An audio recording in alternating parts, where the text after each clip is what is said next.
The war for Ilyar lasted 3 days. That was all it took for the sky to burn.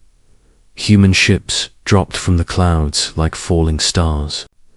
Alien cruisers answered with beams of blue light that split mountains. Cities cracked. Oceans boiled at the edges.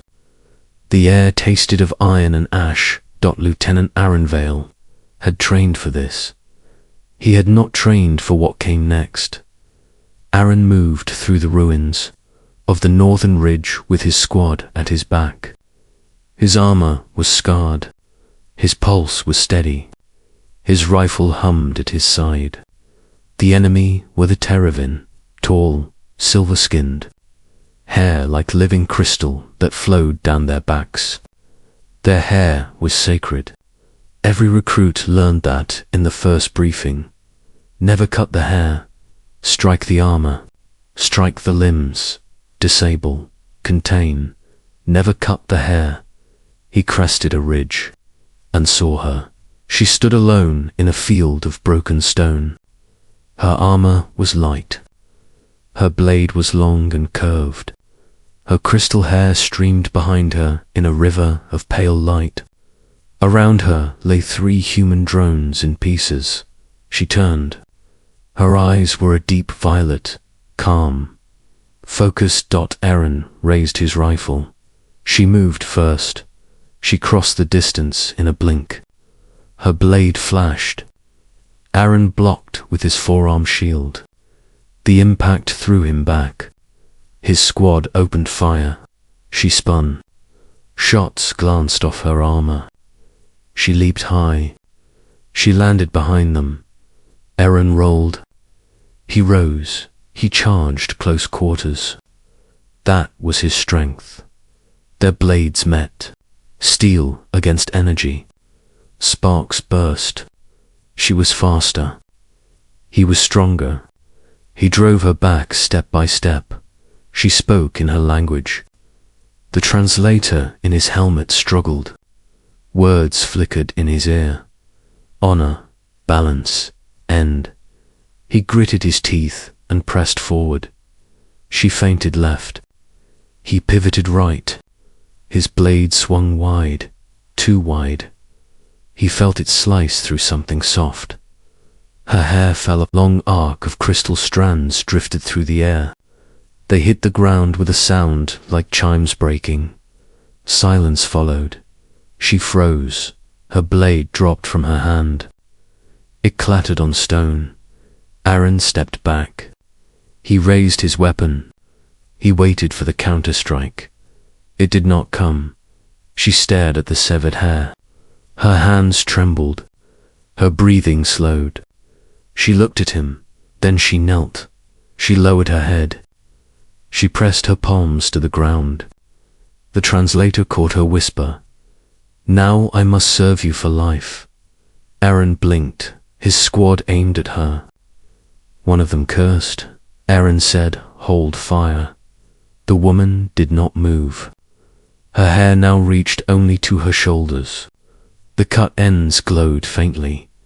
He stepped closer. The translator hummed again as she spoke. You have claimed my crown in battle. You have taken what only a bondmate or a conqueror may take. By the law of strands I am bound to you. Aaron lowered his rifle. I did not mean to do that. Intent does not matter. The act is done. Her voice was steady. There was no fear in it, only acceptance. Behind him, his squad leader barked, "Overcomes. Finish her." This is a trick. Aaron looked at the field. The Terravin lines were falling back. Human ships were gaining control of the air. He looked at her again. If this is some kind of tactic, then it is a strange one. She lifted her head. Her eyes met his. We do not lie about the hair. He did not know what to do. He opened a channel to command. He reported the situation in brief, clear terms. There was silence on the line. Then a single order. Secure the asset. Return to base. Asset. He nodded to his squad. Bind her hands. She extended her wrists. Without resistance, they escorted her through the smoke and flame. She walked with her head high. Other Teravan warriors saw her. They halted. They lowered their weapons. They watched her pass. No one attacked. By nightfall, the war was over. The Teravan High Council requested terms. 3 days later, Aaron stood in a command hall aboard the human flagship. The Teravan delegation faced him across a long table. Their leader was older. His hair was long and untouched. He spoke through a translator drone. "You have severed the crown of Commander Shay Lyra." Aaron glanced at the woman beside him. She now wore simple restraints. Her hair had been trimmed to even length. It no longer flowed to her waist. The Teravan leader continued. "Under our oldest law, she is bound to you. She cannot lead. She cannot take another bond. She cannot return to her house unless you release her." Aaron swallowed. "Release her then." A murmur passed. Through the alien ranks, Commander Shay spoke for the first time since entering. "I will not be released." Aaron looked at her. She met his gaze without hesitation. "You defeated me in open combat. You cut my hair. I am bound. My honor demands service." The Teravan leader bowed his head. "If she refuses release, then the bond stands." Aaron felt the weight of every eye in the chamber. He took a breath. "What does service mean?" The translator. HUMMED. Her life is yours. She must obey your lawful commands. She must defend you. She must carry your will until death. That is slavery. No, it is honor. Aaron looked at Shay. "Do you want this?" She answered without pause. "Yes." "Why?" "Because you are strong. Because you fight with heart. Because you showed restraint when you could have killed me." He remembered the moment. He had stepped back instead of driving his blade forward. He had chosen not to kill the human admiral. Leaned toward him. "Lieutenant, this could be valuable." Cultural bridge. Intelligence. Symbol. Aaron nodded slowly. He faced the Teravan leader. "Then she will serve, not as a slave, as an ally under my command." The leader inclined his head. "The law is satisfied." The treaty was signed that night. Shay Lyra moved into human quarters the next day. The first weeks were tense. She followed Aaron everywhere. She stood at his door. She walked at his side. She trained when he trained. She ate when he ate, though the food made her wince. Human soldiers whispered. Some mocked. Some feared her. Aaron ignored them. He treated her as he treated any soldier. He assigned her tasks. Patrol routes. Tactical reviews. Weapons analysis. She completed each with quiet focus. One evening, he found her seated on the floor of his quarters. Before her lay the severed strands of her hair, preserved in a clear case. She touched the glass. "Is it painful?" She looked up. "Only in memory you could grow it back. It will never be the same." He sat opposite her, on earth. "Hair is not sacred." She tilted her head.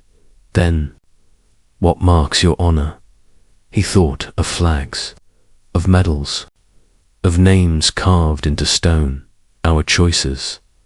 She considered this. "Then my choice stands."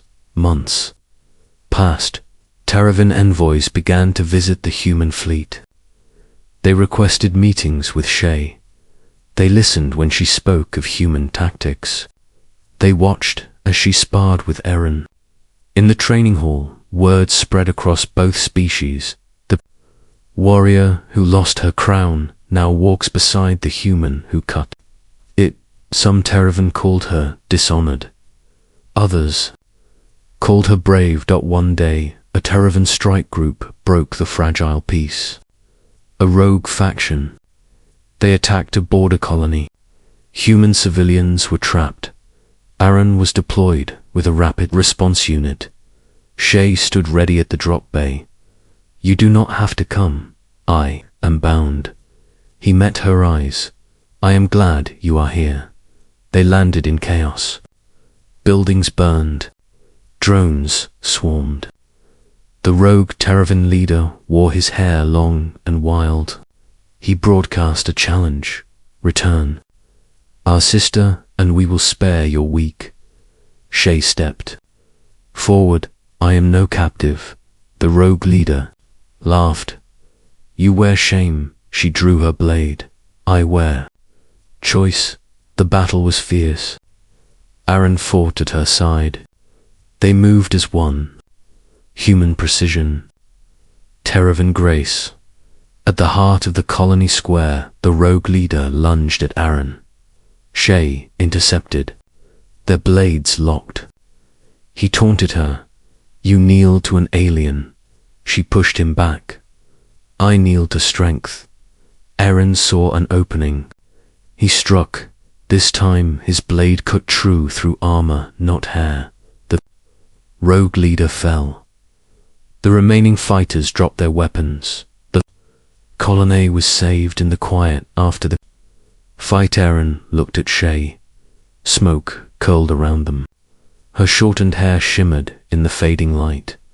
You could return now. Your people will accept you after this. She shook her head. My life is here with me. Yes, he felt something settle in his chest. Not ownership, not obligation, partnership.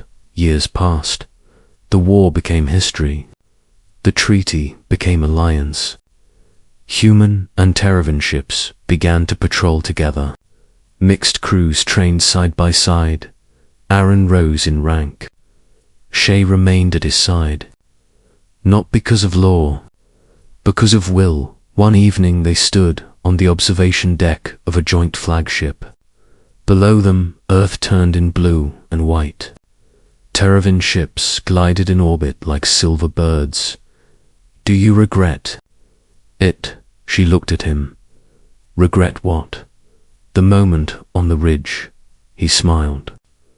Faintly my wild swing. She touched the edge of her hair. It changed everything. In a bad way, in the only way that could have led here. He leaned on the rail.